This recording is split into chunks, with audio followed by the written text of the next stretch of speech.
Welcome to Unit 5 of AP Microeconomics. Unit 5 is all about the factor market. And the factor market is something that we would have heard of or should have heard of at some point, but not talked about very much. So as a review, for a very long time in AP Micro, the supply and demand that we've talked about, firms and markets and all of the prices that we've talked about have been talked about in the context of what we call the product market. And the product market is the exchange of products. And so the product market, what we talked about is, or what's been talked about before, is that there are individuals that exchange things with firms.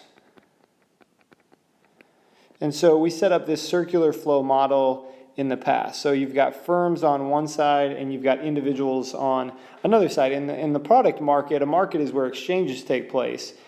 Individuals, they will, over here, they will demand products, or what we'll call goods and services. And firms make those, they supply in the product market. So firms are supplying what we'll call goods and services, or GS, goods and services. And in order to get those goods and services, people are buying those, they're spending money on those things, and they're giving money over to firms. So we can put money right here. And that's an exchange that happens in the product market. In the product market, again, one more time, we have demanders, and we have suppliers, we have a supply and demand.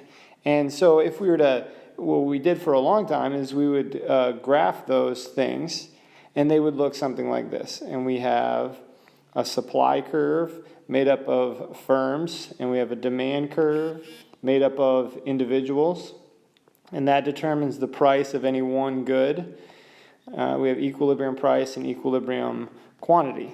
So this is something you'd have learned a long time ago in AP Micro.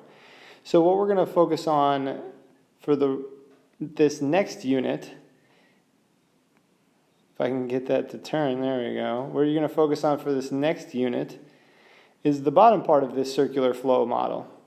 And the bottom part of the circular flow model is called the factor market. So the things that are exchanged in the factor market are what we call factors of production.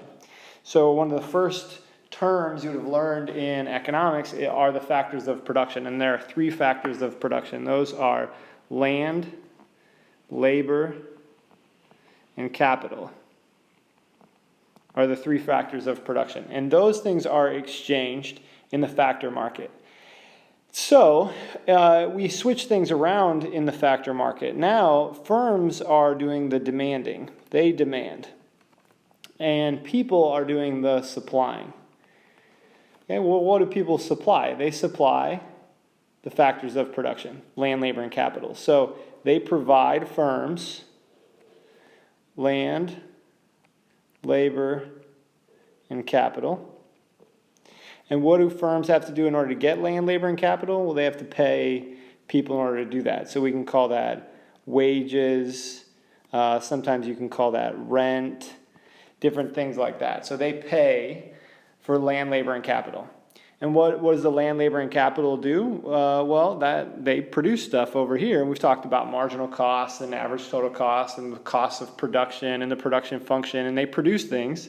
And those things go in the product market and get sold to people. And people give their money to firms. And then firms give their money to people. And that's why this is called the circular flow model. And so we're going to be focusing on these exchanges on the bottom half right here. So we're going to be focusing on these exchanges. So we will make supply and demand curves like we've done in the past, so like you've done in the past, but we're going to have to focus on the demand coming from firms and the supply coming from individuals. So if we look at just a basic supply and demand, we will have our normal curves. But now, who makes up this supply curve?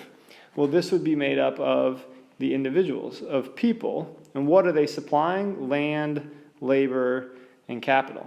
And then the demand is made up of firms demanding, really jobs usually, they're demanding workers. And they hire those workers. And so then this right here is an equilibrium price. But most of the time we don't just call it price. Equilibrium price for work, most of the time is called a wage. And then this becomes the quantity of workers.